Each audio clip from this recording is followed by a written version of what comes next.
Hello, everyone. It's Sean here, Reborn Dad, and today we have a bit of an interesting topic. Now, you guys know I've never been one to shy away from anything controversial or shied away from sharing my opinion about certain things that are happening in the reborn world, and so this video is going to be no exception to that. But before we get into the topic, I wanted to show you that I do have one available doll. This is Realborn Sky asleep. Yeah, he has like white blonde hair, as you can see. So he's very, very unique, very one of a kind, and he is on a flash sale right now until Tuesday. He's been available for a little while, about a month, so I just kind of want him gone. And I knew he was going to be a little bit more difficult to sell because he is so unique.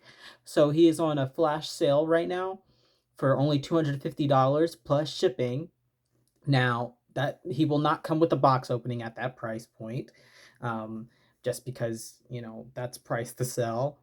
He's fully rooted with beautiful hair. It's very, very soft mohair. And yeah, you can see all his details on reborns.com/unireborndad. That's where I list all of my available dolls.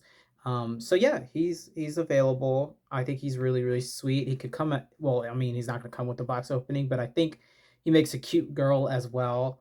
And you can see better pictures on my Reborns account where he's listed. But yeah, so um, I do have some new dolls that I'm working on. One is going to be done very, very soon. It's Vincente by Priscilla Lopez. That's a bigger doll. I would say like 6 month size would fit best for this doll. I'm just working on her hair, and then I will have a. I haven't decided who I want to do after that. I'm thinking I'm going to do Juno, also by Priscilla Lopez. Um, both of those kits are very limited, and yeah, I think they're cute kits. They're both open eyed. I don't do as many open eyed, but I really, really like these two. So yeah, those are the ones I will probably have available very soon. Um, and then, yeah, let's go get into the topic. I thought I would hold her for the video. I did name her. Her name's Astra.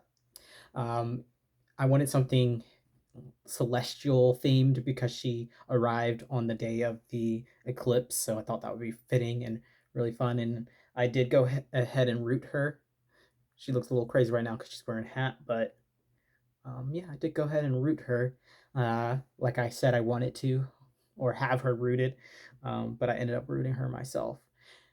Anywho, so today's topic is, like I said, a little controversial because there's two sides of this community. There are people who think this is appropriate to do, and then of course there's going to be people who are like me who just don't understand why this has become so common. And so what I'm talking about today is called trauma dumping. Now, if you are unfamiliar with trauma dumping, it's a newer term, but the concept is not nothing new. People have been doing this since as long as traumas existed.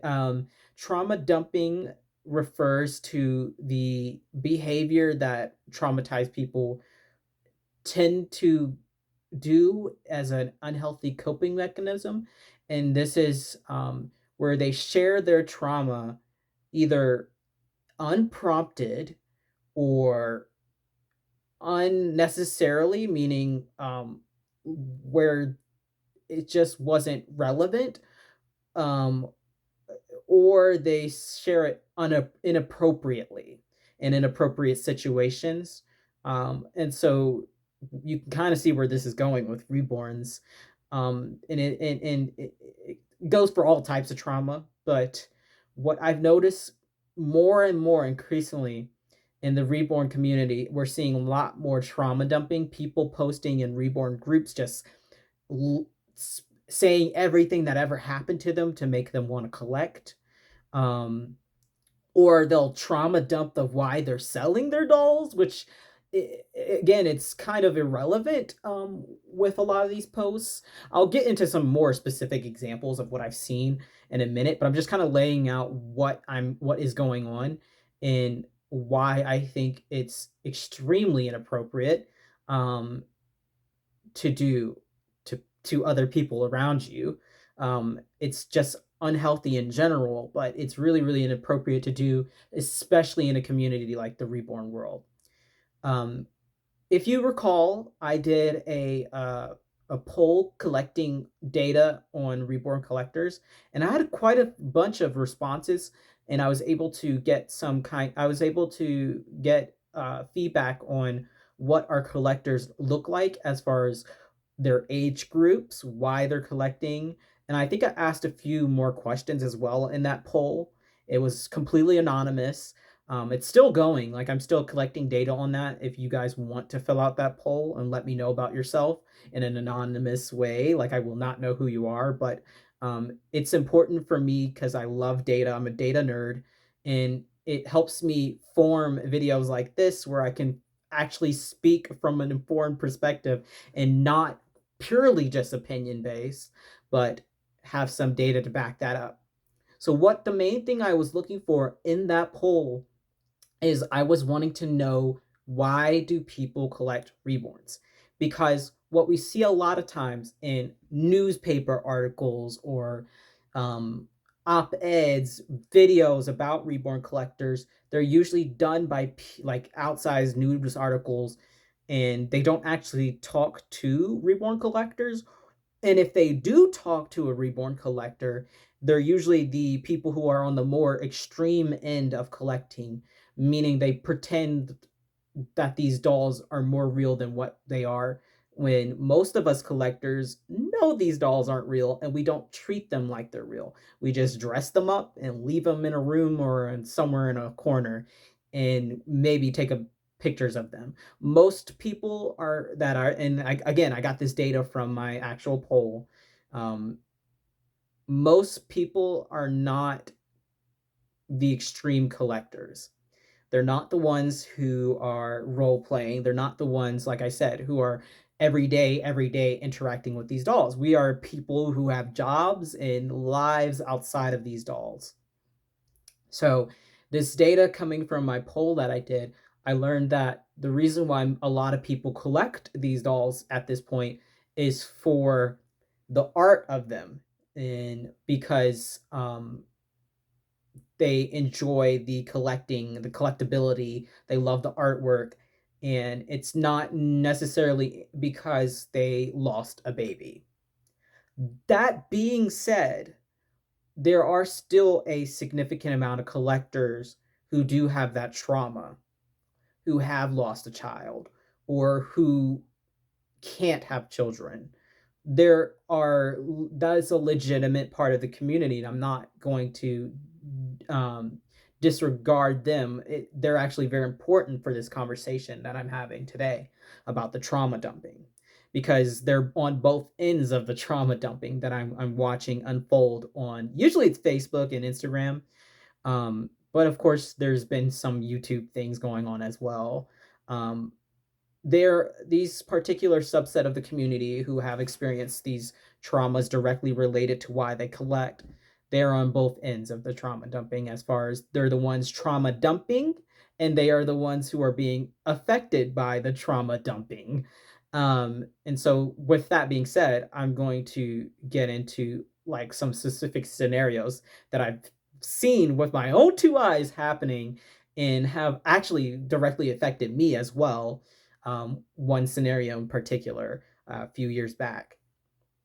So, the most common thing that I'm seeing is that people who have lost children are going on Facebook, and they're looking, to collect a reborn. They're looking to buy a doll, or they're looking to get into the community for the first time. These people are just people who are looking for a new doll, and instead of just saying, for personal reasons, I'm looking for this doll, and this doll, or I'm looking for these features in a doll, or I'm looking for this for just because. Um, these people are going into deep detail of either a something that happened to them, or the circumstances surrounding their lost child. Now, this would be not so much of a problem if You were not, one, in a public group where anyone could come across the details of your life, so it's a privacy concern for you as well. But also, these are people who are just, like myself, who honestly do not want to hear your sad stories or the details of your loss, because we don't go on these pages to see sad things. Like, a lot of us look at these reborn dolls and we're on these pages to see cute dolls and the beautiful artwork that goes with it. This other part of this community, we're not looking to feel your trauma and have you share very detailed, intimate details of your trauma. And this goes back to the fact that a lot of people think that reborns will solve all your issues, which is absolutely not the case. If you feel like you need to trauma dump in reborn groups, I'm going to be honest with you, you need more than reborn dolls. You need actual therapy. And if you can't afford a therapist, there's other options, support groups, community centers. Um, Facebook itself is a great, great free resource with groups of people who have lost children, where you can freely not dump because it's appropriate there, but you can share your trauma in a group of people who are wanting to hear your stories and empathize and sympathize with you. A reborn group on Facebook, a buy sell group on Facebook, public is not the place to do that.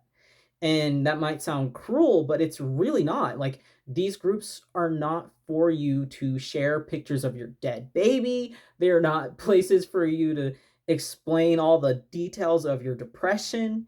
It's not for that. We are here to collect these dolls for different reasons. And it makes so many more people, not just me, uncomfortable to open up Instagram and see a picture of your dead baby. Like, that is just not something that I feel is uh, appropriate, you know? And like I said, I know it's not just me, because of the poll I did, that there's just so many people that aren't collecting for sad reasons, and then this is besides the people who have lost children.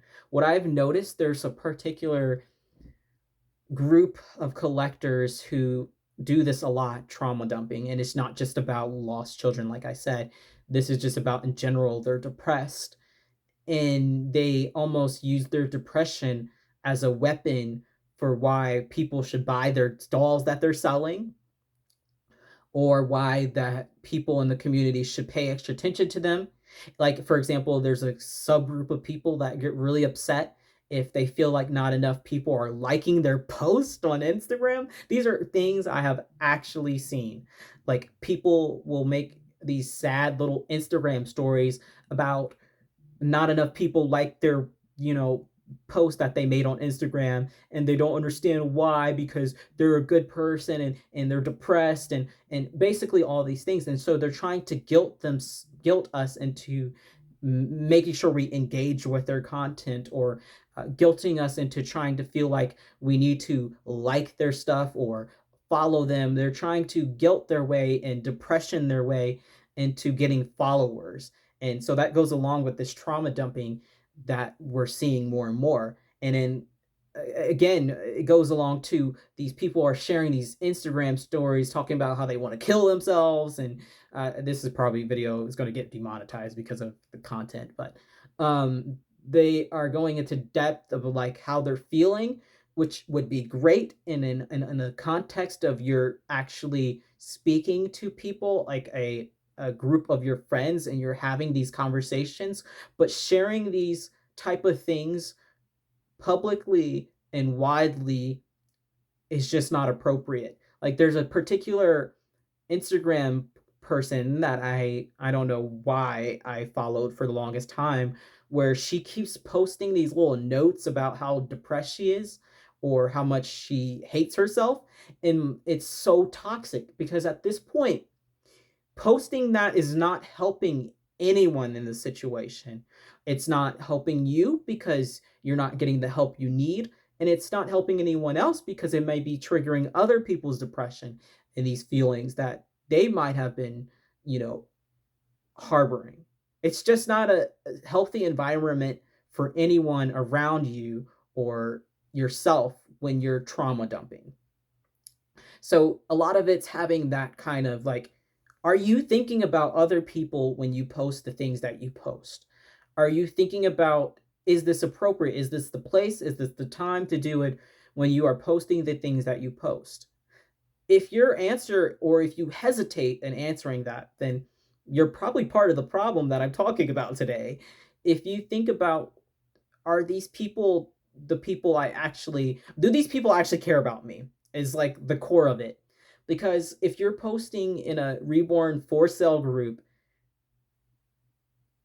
most of these people are not caring, and it sounds horrible, but most of these people do not care about the backstory of why you're selling that doll or why you're looking for a doll. Most people do not really intimately want to know why you're doing what you're doing in a buy and sell group. And maybe that's something that you don't like about society, but that is what it is.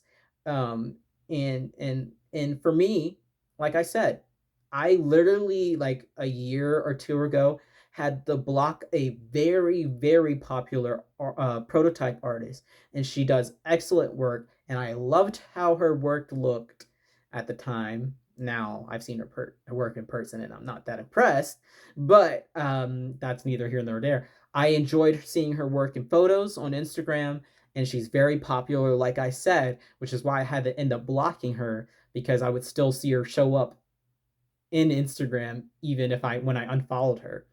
But I had to block her because she posted a custom that she did for a grieving mother, and the very first picture was of the deceased baby. Like, a photo shoot of the dead baby was the very first photo on this post when I opened Instagram, and it, like, heartbreaking. It's heartbreaking obviously for the mother, but it like ruined several weeks for me because I kept seeing that image of that poor dead baby. Like, it's not something I personally want to look at or witness when I open up Instagram. And I have a lot of sympathy for the mother, but it's a deceased child. You know what I mean? Like, it's not the same. It's not the same. And so I talked about this, and the prototype artist got really mad, and the mother got really mad at me because they were like, "Well, it's her baby." But yes, but it's her deceased baby on a public Instagram when I'm just trying to scroll on my feed and look at the beautiful artwork, and that's the first image I saw that day. There it would be I wouldn't have nearly as much an issue, by the way, with this kind of thing if it was like nested. Like, if you're going to share images that may be triggering for people, a lot of the common courtesy thing to do is not make that the first picture. Make it so you have to scroll. There's a warning, some kind of warning or something, that you can choose to see that imagery if you want to, and a lot of people push back against that, and I get it because they don't want to censor. But there's a difference between censoring for just censoring's sake, and being being able to understand that there's other people than the grieving mother and the artist who made this post. There is a bigger picture here than just those two people involved when you post something publicly on a public platform. So I hope this all made sense, but my suggestion is, if you need to talk to someone about how you're feeling, that is great. I love that. That is what friends can be, a good support system, but they also shouldn't be your only support. Meaning, if you have issues that are so deep that you feel like you have to publicly post about them, your friends shouldn't be your only support system. If you feel like you have no one, find someone. It sounds easier saying it than doing it, and I know that. I was depressed for several years. I mean, many, many, many, many years. I'm talking about from the ages of like 11 to 17. I was very depressed. Um, so I'm not saying this to be unempathetic. I'm not saying this to be rude. I'm not saying this to be harsh. But if you do not feel like, if you feel like your only option is to trauma dump on the reborn community, you need more help than these reborn dolls can provide you. You need more help than the people in the reborn world can help you. You need more help than your friends can help you with. And it's time to that we need to start not accepting the trauma dumping that's going on anymore. Like honestly, I feel like people need to start reporting these posts. Like it sounds harsh, but again, the more we allow this to get on keep going, the worse it's getting. And by that, I've literally heard from people now that wanted to start collecting dolls, but then they saw these really traumatic posts, you know, and reconsidered and were like, I don't really want to be associated with a group of people that are doing these things. And I was like, fair enough, because I couldn't even argue with them. I was like, I understand. It's hard sometimes for me to feel like I'm tangentially associated with these group of people. So we're turning people away by allowing this unhealthy behavior to keep going. So yeah, my suggestion is honestly, either talk to the person who you notice doing this, say maybe share this with a therapist or share this with a group of people who are ready and here and able to support you with what you're feeling or report it, like I said. So anyway, that is the video, and I've been thinking about this obviously for a while now, if you couldn't tell. And I'm curious always what your thoughts are on this. Do you think I'm out of line in saying that this behavior shouldn't continue and it's not appropriate? Or do you think that the reborn world should be a place where people should feel free to share their trauma publicly? I'm curious on your thoughts about it as always. So if you have a comment, leave a comment. I don't care if it's anti me or whatever. Just I never delete comments. Um, and or if you want to message me directly about it or your thoughts about it and not comment here, my Instagram messages are open, so I don't. You can talk to me there as well. Anyway, yep, like I said, Reborn Skya is available on a flash sale, and I'll see you guys next time.